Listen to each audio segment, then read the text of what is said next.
Use होता है। पुरुषार्थ शब्द पुरुष और अर्थ दो शब्द है। पुरुष किसको कहा? आत्मा को।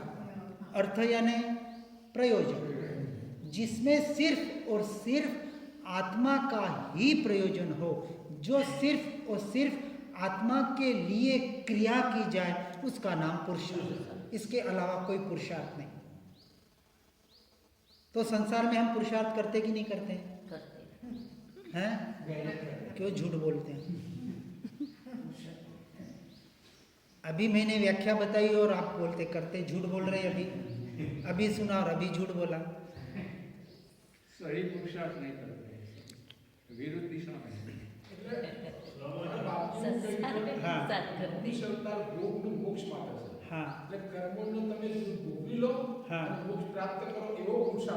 हाँ, तो कर्मोने भोगवानो अर्थ શું? હવે સમજો, એ જે બાપજીનું જે વાક્ય છે એમાં જીવ પછી ભોગોમાં પણ પડી શકે એક અપેક્ષાથી, કારણ આપણે અપેક્ષા એકદમ પકડાવવામાં નથી આવતી. હવે જે ભોગો કર્મના ઉદયથી મળ્યા છે, સમતા ભાવથી, અને સમતા ભાવ એટલે જ્ઞાતા દ્રષ્ટા ભાવથી, સાક્ષી ભાવથી, ये दृष्टि नो विषय है. बिल्कुल पॉइंट पे आ गए. अब जो दृष्टि का विषय है, वो दृष्टि का विषय जब तक साक्षी भाव, ज्ञाता दृष्टा भाव, भेद ज्ञान, भेद विज्ञान जिसको हम कहते, उस अपेक्षा से जब तक नहीं होगा, तब तक आप भोगों में आसक्त हो जाएंगे. पुरुषार्थ व्यर्थ जाएगा. भोगों को भोगने का मतलब हुआ कि जो सहज कर्म उदय में आ रहे हैं, जो हमने प्रारब्ध कर्म हमारे सत्ता में पड़े हैं, जो पूर्व के भव में हमने यानी आत्मा ने बांधे थे. अब कर्म क्यों बंधे?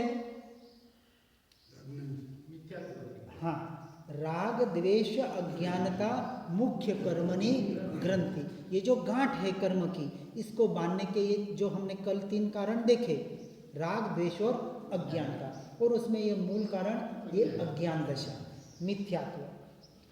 तो अब जब भोग ये जो कर्म उदय में आ रहे हैं, उन्हीं उदय के काल में जब हम उसके ज्ञाता दृष्टा रहेंगे, अपने दृष्टि को साक्षी बनाएंगे, इस दृष्टि को, अब दृष्टा और दृष्टि का संबंध आ जाएगा ये, कि ये जो दृष्टि पर में एकत्व कर रही है, क्योंकि दृष्टि किसकी है?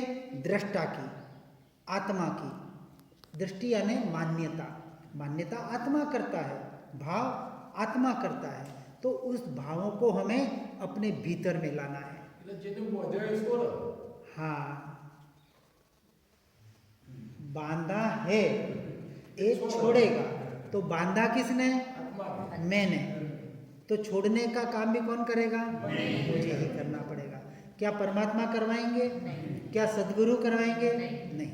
परमात्मा के आधार पर सद्गुरु उपदेश देंगे, अंगुली निर्देश करेंगे कि तू ऐसा करेगा तो तुझे मोक्ष की या मुक्ति की प्राप्ति हो सकती है.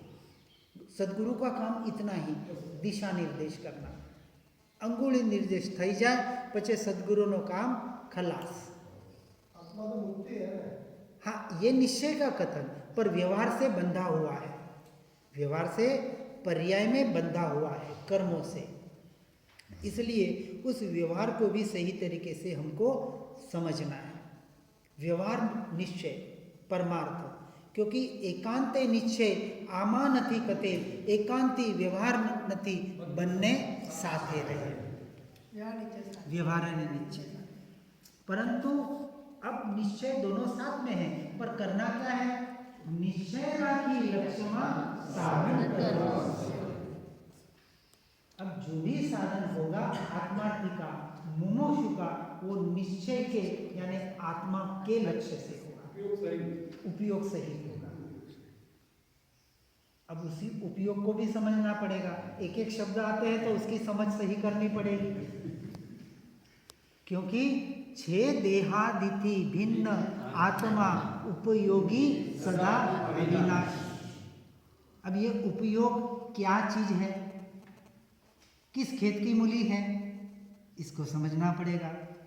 तो ये उपयोग आत्मा का मुख्य लक्षण है। किसका? किसका? मेरा मुख्य लक्षण है।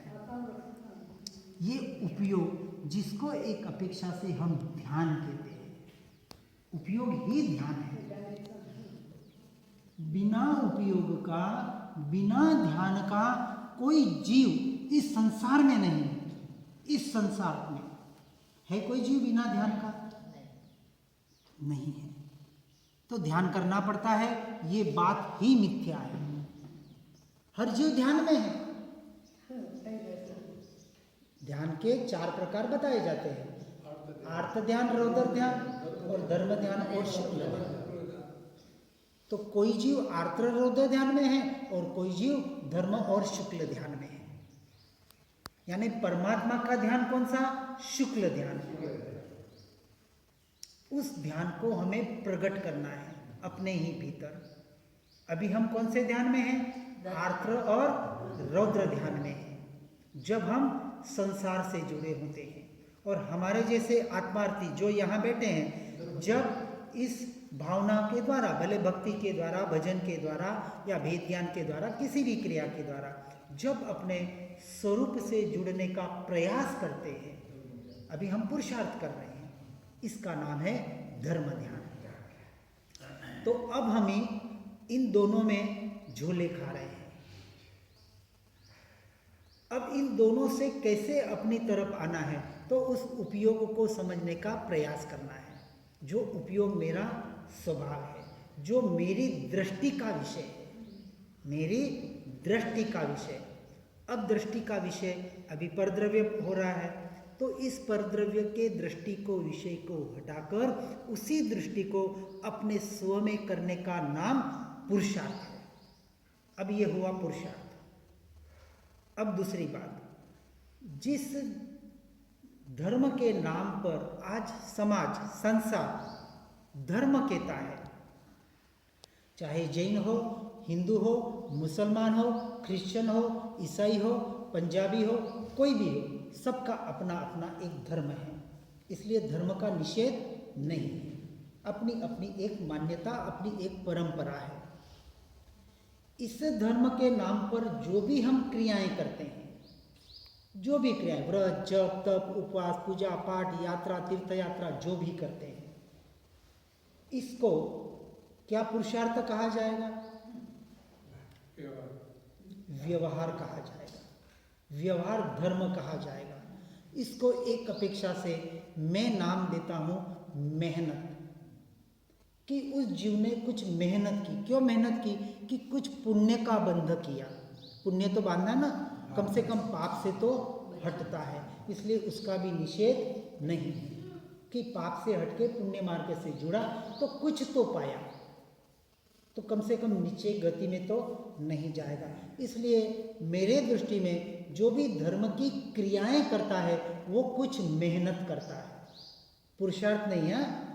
पुरुषार्थ तो सिर्फ आत्मलक्ष्य से। तो एक शब्द निकल गया, अब दूसरा शब्द आया मेहनत। यानी हम जो भी क्रियाएं करते हैं जिससे हमें पुण्य का बंध होता है, उसको हमने कहा मेहनत। अब तीसरी बात, तो अध्यात्म पुरुषार्थ जिसको हम धर्म कहते हैं, वो मेहनत, वो एक बात। अब रही तीसरी बात, नहीं, निश्चय तो अध्यात्म हो गया, निश्चय तो अध्यात्म हो गया। सतना शरण में रहू, ये तो पत्र क्रमांक 299 में 299 में बताया कि कार्य तो एक ही करना है, पर एक के लिए 2 क्रिया करनी है, संपूर्ण जगत की विस्मृति और सत्य के शरण में रहना। तो जब तक संपूर्ण जगत की विस्मृति नहीं होगी तो सत्य के शरण में रहा नहीं जाएगा। बिल्कुल स्पष्ट बात बताइए। तो अब जो तीसरी बात हम बता रहे हैं, यानी जो अध्यात्म के क्षेत्र में है वो पुरुषार्थ कर रहे हैं अपने आत्मा के लक्ष्य से। जो धर्म के क्षेत्र में है वो कुछ मेहनत कर रहे हैं। अब तीसरी बात, इसके अलावा जो कुछ भी क्रियाएं कर रहे हैं वो सभी गधा मजूरी कर रहे हैं। हाँ, क्या कर रहे हैं? गधा मजूरी। એટલે મારા પાર્ટી ઉઠ ગયા હતા हाँ કે તમને ઘેર કોઈ 1000 રૂપિયા પગાર ના આપતો મફતમાં પૂછો છો हाँ, मुफ्त में माथा कूट रहे हैं, बोझा उपाड़ रहे हैं फोकट का, और कुछ नहीं कर रहे हैं। अब बात को समझना, क्या हमें गधा मजूरी करते रहना है? क्या मेहनत करते रहना है या पुरुषार्थ करना है? नहीं, हमारा मार्ग सिर्फ और सिर्फ पुरुषार्थ का है। इसलिए इस दृष्टि को सुधारने का प्रयास करना है। ये दृष्टि को जब तक हम नहीं सुधारेंगे, ये 3 दृष्टि बताई मैंने अभी, एक पुरुषार्थ की दृष्टि, एक मेहनत की दृष्टि और एक गधा मजूरी की दृष्टि। तो ये लोक संज्ञा और लोक ओघ संज्ञा जिसको हम कहते हैं, जिसको लौकिक परंपरा से धर्म कहा गया। अब धर्म के 2 भेद, एक जिसको हम परंपरा से धर्म मानते हैं और एक जिसको हम व्यवहार धर्म मानते हैं, कि